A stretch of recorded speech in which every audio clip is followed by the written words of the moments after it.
to Reconcilable Differences. I am Phillip George Jr. This is Paul Smith, and we're with the On the Move team at eXp Realty. This is our first episode, episode 1, Paul. Episode 1, that's correct. Coming to you from Cary, North Carolina. And I wanted to take a moment just to tell you guys what kind of show this is going to be. So obviously, we're realtors, so we're going to have some real estate topics, but we're also going to have some fun topics, a variety of topics, like maybe if MJ is better than LeBron, who's number one? We might talk about how to stage like that's a real question. Right. We might talk about how to stage a home. We might talk about, one of our topics today is the Panthers' #1 pick. It's basically water cooler things, stuff that people find interesting to stand around and talk about. But we are going to have something real estate related because we're going to talk about the good old response to buyer. Absolutely. We're going to talk about that. That's the topic today. Yes, that's the real estate topic today. And so me and Paul have been in business for several years. We're team co-leaders, and we've had these debates over the years, and we don't always agree. We don't always see eye to eye. But we do reconcile things. We do typically. reconcile. Yeah, and that's the name. That's the name. Yeah. So we thought it'd be a fun show to do, throw a little knowledge at you, and then also have some opinions about fun topics. We're going to jump into, me and Paul have bonded over and talked many hours about the movie The Godfather. In fact, we're going to talk a little bit about the Godfather trilogy today. The Godfather is my favorite movie. It is probably one of mine as well, if not my favorite. It's my favorite. It's my favorite. I watch it once a quarter probably. So one of the reasons why I like The Godfather is because it's a movie about family, about responsibility, and about loyalty. Would you agree with that? I would agree with that. Okay, all right. I would fully agree with that. It's definitely about loyalty and family and protecting your family, all right? I think there's a lot of lessons that you can learn with The Godfather, and I'm just going to say But by the way, do you think it's the best movie trilogy of all time? I don't really consider it a trilogy. Well, there's 3 movies. I know, but that last one was... But it's a trilogy. But it's not that good, though. It is the only movie where the first movie and the sequel won an Academy Award for Best Picture. And then you have that terrible one. But no one has ever done it 2 times in a row like The Godfather. Well, we'll consider it a trilogy. All right, well, obviously we'll be talking about this. That's right. But I don't know if I would... It's the best movie ever. That's all I know. So let me take it in. So I thought about the lessons that, there's a lot of trivia. We've sat around and talked about trivia for hours. There's a whole game built around Godfather trivia. I own that game, yeah. It's really fun. That's right, I played it. That's right, we played it together. I wanted to talk about some of the lessons that you would learn from this movie, my favorite movie. One of the quotes is, keep your friends close and your enemies closer, right? So I think if you look at that... And if you haven't noticed, Phillip and I are sitting very close together. Well, there is that. The reason why these lessons are out there, you want to keep your friends close, you want to keep your enemies, you want to have an idea about what people are doing around you. One of the best quotes on there is, if you think as others around you may think, anything's possible. That's a great one. So let me say, I am of the opinion that is not in the Godfather movie because I don't remember it. It is. All right, I'll take your word for it. Michael tells that to Hagen after, and I think it's in 2, when shoot up the house. Is it in the first movie or the second movie? I think it's the second movie, when they shoot the house. So you're talking about, I was only thinking about quotes from the first movie. Yeah. Okay, all right. So let's leave the cannoli one out of it because everyone knows that one. Yeah, that one's pretty popular. Leave the take the cannoli. That's right. Which was ad-libbed, by the way. Was it really? Most of it was ad-libbed. Okay. By that actor? That was pretty good. Do you remember who that actor was, by the way? I don't recall the name, no. Richard Castellano. Played Peter Clemenza. Okay, I know. Do you know another little piece of trivia from Peter Clemenza, and played by Richard Castellano. He was the highest paid actor in Godfather 1. Really? It's hard to believe. I did not know Absolutely, that. because he was one of the other than Marlon Brando. He had a lot of street credit for other things he played in. I think he was a popular or successful stage actor, but it couldn't get worked out for him to do Godfather 2. So he was replaced by Frank Patangeli. Remember Frank Patangeli? Yes. Flipped in the end. Yeah. And then himself, but anyway, well, some more trivia. That's a crazy too. So but yeah. talking about quotes, though, excuse me, and I understand yours, and I don't doubt that it's in the second movie. I personally like when Michael says to the crowd in the Godfather's office, if you will, he says, "It's not personal, Sonny, it's business." That's a famous one. Because that was an absolute lie. It's always personal.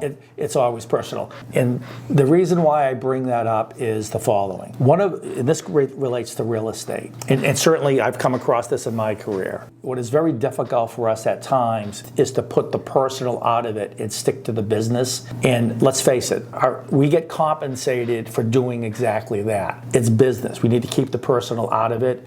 And we can do that by, in part, remembering the value of our services to our clients. We need to keep that in mind. That's all right?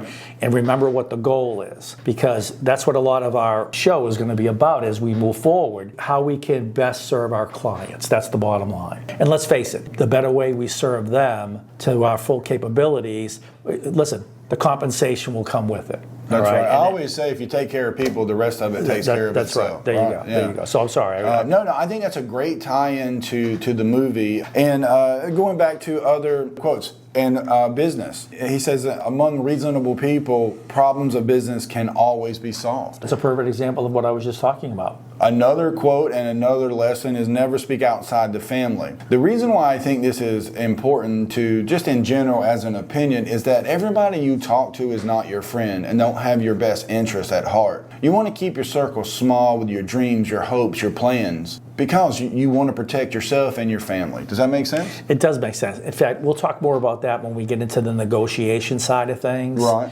Well, you and I have had this conversation many times before, but we've been in negotiations with agents on the other side, whether we were representing a seller or representing a buyer. And as we often discuss with one another, sometimes we ask a question, and the best thing for us to do is to just be quiet, because the next thing you know, we're getting a game plan and the map of exactly how we should advise our client to basically get something done. That's right. So in negotiations, The Godfather also shows you and this bears out, by the way, in real world practice, the person that speaks first is usually going to lose.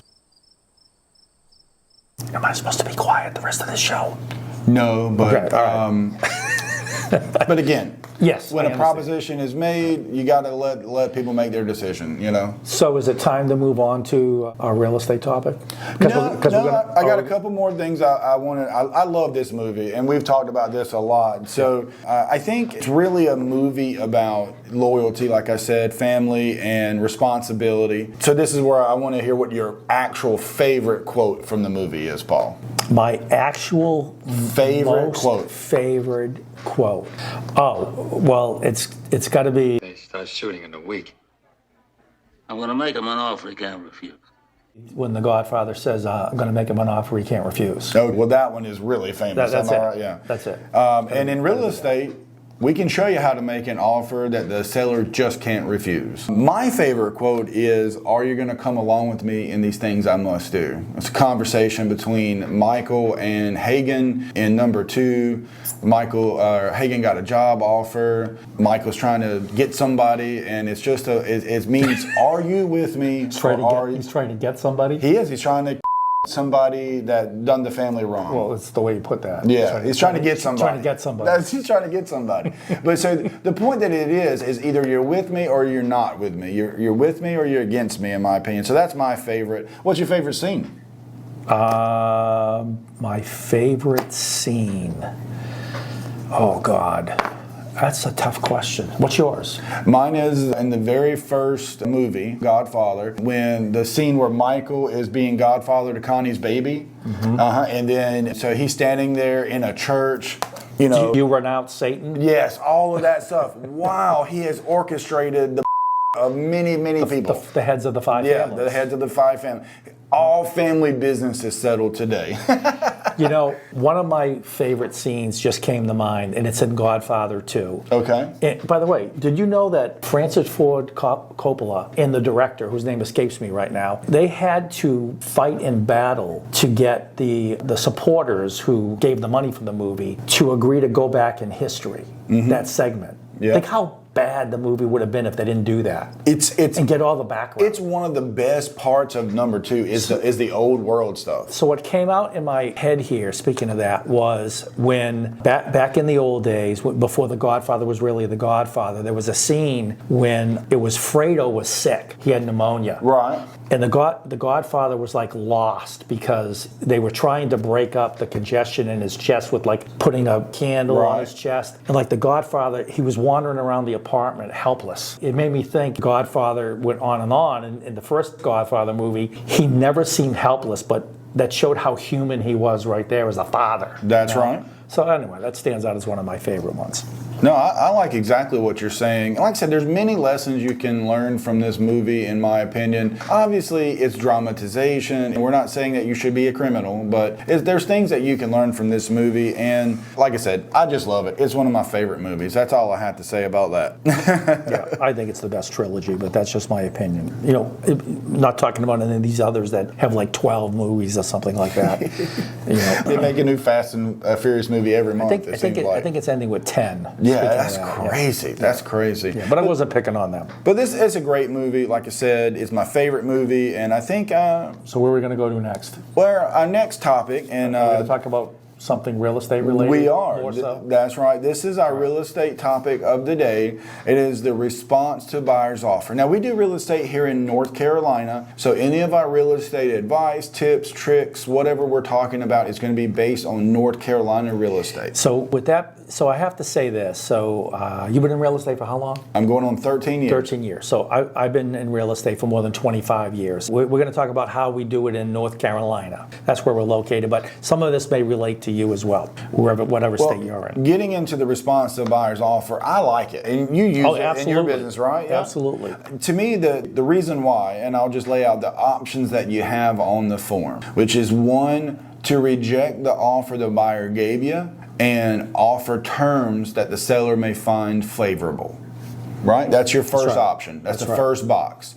The second box is reject the offer and set a deadline. For example, we're going to consider all offers until Tuesday at 5 o'clock. You're encouraged to basically give us your best offer by then. Does that make sense? Or an offer with these term modifications kind of thing. Well, on that box, you just reject it and give them a deadline. Gotcha. Yeah. And so on the third option is just rejecting the offer. So that form has those 3 options on it, and it's called response to buyer's offer. Now, here's why it's important and why it is a great strategy. Number 1, it's not a counter offer. So if they can't accept your counter offer because it's not a counter, which means for a seller, it leaves your options open. If you get a better offer that you'd rather take, you can just take it. It also acts like a counter offer in the way because you're giving terms. If you use that first option, it's terms that you would find favorable, but it still leaves the seller open and available to take another offer. And also it does this thing, it's really good in multiple offers, meaning if you have a bunch of folks, when you're in a multiple offer situations, there's rules and options that you can do, and you can individually negotiate with each party. You can go back everybody and say, give us your best offer by 5 o'clock on Tuesday, or you can just give them a response to buyer's offer, which leaves your options open. It tells them, so for example, let's say that you have multiple offers, Paul, and one of them is $550, one of them's $565, and one of them's $575.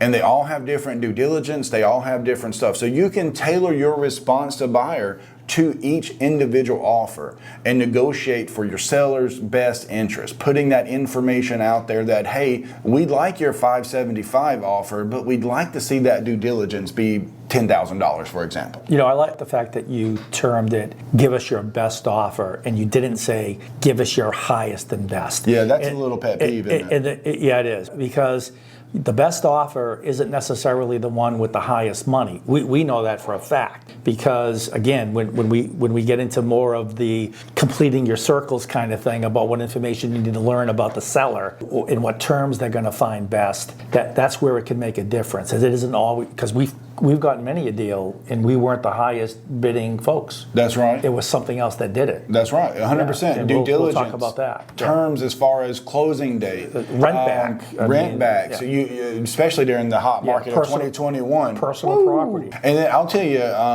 one of my favorites as far as that goes is understanding your loan type when it comes to that type of stuff. Meaning you might take an offer that's just a little bit below another offer just because it's cash. Just because you know that it's a stronger offer. That's right. Faster. Absolutely. So I think there's lots of ways to utilize the responsive buyer's offer to keep your seller's options open and to let the buyers and the buyer's agents know what it is that the seller wants. Yeah. So you can get the deal done. So I'd like to mention a couple of other things too. The reason why I like it, and by the way, in the past this was called memo to buyer. Now it's response to buyer, and it's changed a little bit in the format. But to me, the most valuable part is you can dictate terms, as you were saying, that the seller would find more acceptable, whether it's across a broad number of people who offered or individually, like you said short time ago. But it documents things. It does. It absolutely. And you know what?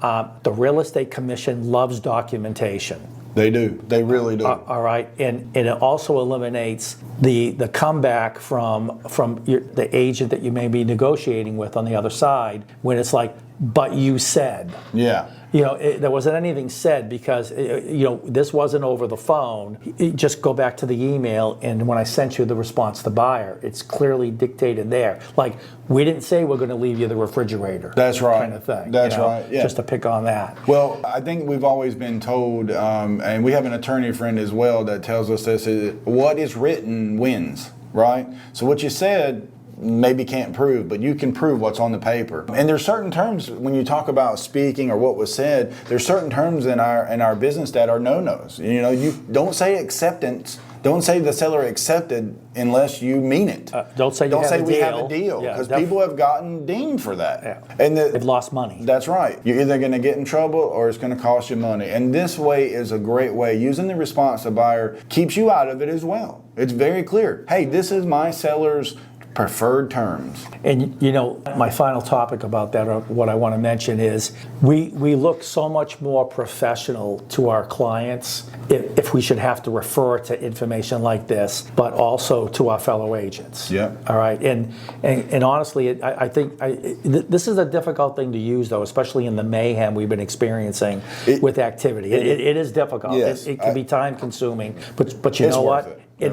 I think it is. It eliminates a lot of headache, especially the folks that come back and say, well, why didn't we get this? That's right. It's like, well, it all came down to the final terms you offered. They wanted to close earlier than you wanted. Whatever. Were you able to do it? Right. Something like that. I got you. And then I'll say this to you. I'm surprised that more agents don't use it, Paul. Why do you think that is? I don't know. I would say maybe it's not being taught. Don't you think it comes down to it's a lot easier from a time standpoint to just text it, or shoot an email, or do it verbally? I got you. And we all, because the seller does have to sign that document. That's right. But all of those, especially the verbal one, that's where the danger is. It is, because it's what we say is not always what the other agent hears. Yeah, and it's interpretation. That's right. Sometimes you're saying the same things but interpreting it differently. This puts the terms out there with the seller signing it. And I'll say this too, for the response to seller's offer, it's really good if you got a hot listing, you know what I mean? You got a hot listing and you go on the market and you get an early offer, like immediately. But it's not quite what the sellers want, So it's not quite the Godfather offer. It's not the Godfather offer, the offer that you can't refuse. It is a good offer, but it's not quite the offer that the seller wants. You don't want to tie yourself to that offer, especially if you know that you got a hot listing, a very strong price point, a great product to sell in an area like Raleigh or Cary, where we're sitting right now. You know it's going to move because people want to be here. They're going to pay to be here. So you take that offer that's subpar, that right out the gate, you go back with the responsive buyers, and oh, by the way, while they're considering it, you get 3 more offers and they're all better. Well, that works out for your seller because they can take any one they want to at that point. Does that make sense? Yep. And it ties in with the fact that, the response to the buyer, when do we have a contract in North Carolina? A contract in North Carolina is when you The last person communicates acceptance. So they have to sign on the line that is dotted, and then they have to tell the other side. And that becomes the effective date of that contract. So until that happens, the seller is open and available to take any offer that comes down the pike, as it were. Responsive buyer's offer, I highly encourage you to use it out there to protect yourself, your sellers. You know, your business is your life, right? So you want to make sure that you don't jeopardize it. And like Paul said, this is written down, the seller signed it, it protects you, and it also conveys to the buyer, quite frankly, clearly what it is you want to get done. There you go. No misinterpretation. That's right. All right. So you have another topic that I do. You want to? I do. Because you're very excited about this. I am excited, and I am excited because if you can see what's on this ball right here, this is the Panther logo. So, do you mind? No, I don't mind. I don't mind. Okay. So I'm a Panther fan. Okay. Is Cam Newton's hand really this small, by the way? No, that's just a small ball. That's just a small ball. It's a promotional ball. You know, you're not really going to use that ball. The reason why we have it here is because our next topic is a fun topic. It's really just conversating about the Panthers' #1 pick, Bryce Young, what we think's going to happen, what our thoughts are. And I'm a Panthers fan. I've been a Panthers fan since we got the team. I always make this joke, Paul. I know me and you're both Boston Red Sox fans, but I told my wife if we ever get a professional MLB team, I won't care if Boston throws another ball. And once we got the Carolina Panthers team, I've been all in. I watched them when they were 1-15. I watched them when they were 15-1. I watch them every year. Mostly sad at the end of the year, but that's a different story. I'll tell you this, Paul, one of the saddest days of my life is when I realized I could live my entire life and they never win a Super Bowl. It could happen. So you're still upset about that Super Bowl then? I'm upset about both of them. Especially, you see what jersey he has on. They were cheaters. They cheated. They stole my Super Bowl. But we won't get into that. But anyway, we won't get into that bitterness. But you were talking about your sadness being a Carolina Panther fan, yet you're sitting next to somebody from Boston, obviously, who is a diehard Boston professional sports fan. We were in the toilet for so many years. Our teams were really bad. And then you had to go. It didn't matter. The only sport where we weren't really bad was the Celtics. And that's a topic for another day. That's right. That's right. That is another topic. I don't even want to get into why we're saying that. We'll say it the next time. Well, we'll talk more about that. So the topic, though, is not our love for Panthers or not love for Panthers. It's about that #1 pick. So this is, obviously, we do real estate in North Carolina. So it's a topic that I'm sure everybody's having at the water cooler, at the backyard picnic. People are talking about this because we had the #1 pick. And so I just wanted to throw out some statistics to get this started, if that's okay. Can I say one thing first, though? Go ahead. You do realize at this point in North Carolina that there's probably more Yankees here than actual people that are from North Carolina. Do you mean people that are from the north of the country? Yes. Okay. Above the Mason-Dixon. Right, I got you. Yeah, there's a lot of people coming here, and we're actually going to get into that on another topic, a little more about the people that are coming to this state. I want to say something to all of the folks out there, though, who don't currently live in North Carolina. We want more of you to come. It's a great state. This topic about Bryce Young is obviously personal for me because I am such a fan of the Panthers. And so I wanted to just break down some Bryce Young statistics, okay? His college career, because that's all we really had to go off of, Paul. Based on what I pulled off of the NCAA, he had 624 completions on 949 attempts in his 3 years as a starter. That's 68.8% completion rate. That's pretty good. One thing that I noticed in his highlights is that he had giant windows to throw into. He's not going to have those windows in the pros. Probably not. It's a much faster speed. Can I ask you a quick question? Yeah, go ahead. After you said that stat, can you tell me what Patrick Mahomes' completion was his senior year in college before he went pro? No, I wasn't doing research on Patrick, Paul. Okay. and you know why you don't know that? Why? Because awesome. No one cares about the college, and it doesn't matter. I agree. I'm just saying, though, we can only compare or see what he's done because he's a rookie, right? My concern is that it doesn't translate. I'm concerned about that a great deal. I think that's a good point. I agree with that. Yeah. He set tons of passing records at Alabama, by the way. He did. Tons of records. 80 passing touchdowns to 12 interceptions. That's pretty good. That is pretty good. SEC. At Alabama. Mm-hmm. It's as close to pro football as you can get in college, right? So that's impressive. Did you know he also had 7 rushing TDs? I did not know that. How many national championships did he win, by the way? I don't know. I'm just curious. Did he win any? I think he won last year. At least one, right? I think he won one, Okay. yeah. I had to double check that. I didn't look at that. I was looking just at his stats to see, Was he the Heisman Trophy winner too? I don't know that either. Do you know? I don't. Well, we'll have to check that out. And I'm asking that for a reason. Is where does he go in his NFL career after doing those things? Because commonly they don't go on to do a lot of Super Bowl winning.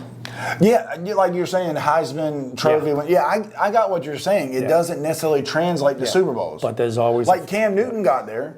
Yep. He got there. Yep. And he played at Auburn, and but he didn't win. He didn't win, So I'm with you. The other thing is I wanted to say about this situation is he had 7 rushing TDs, 162 rushing yards on 139 attempts. He is a small quarterback. That has been the narrative around the nation. What do you think about that? Do you think he can be successful? I think that's the elephant in the room.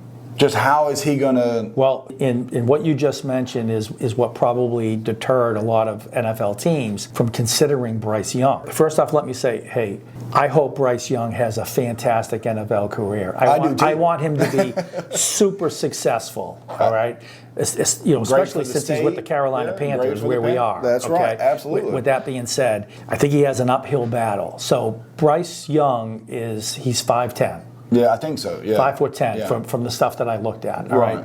Which is the smallest? Do you know who the shortest NFL quarterback was to win a Super Bowl? I would say Drew Brees. Drew Brees goes down to 6 feet. It wasn't him. Okay. It was Joe Theismann. Really? Back in the day for the Washington Redskins. So how tall was he? 5'11". Wow, I did not know that. I did not know that either. I had to research it. All right. So why is it that 1 inch short quarterbacks have, or shorter quarterbacks, I should say, why do they have such a challenge? I mean, it's really kind of obvious. Because they're playing with giants. That's right. You got to see over the linebackers. You got to see over the line. You got to be able to.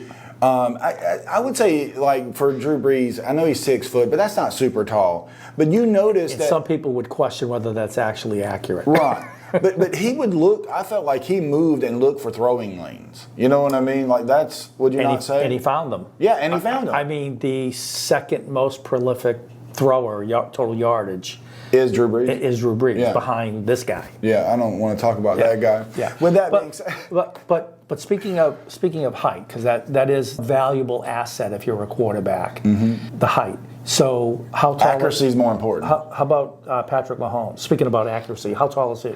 I don't know. 6'2". Is he 6'? Joe Burrow, 6'4". Really? How tall was Tom Brady? Because Tom Brady says he's retired, but the NFL season hasn't quite started yet. I'm waiting until the season starts before I start planning my party. Last time I did, he come back.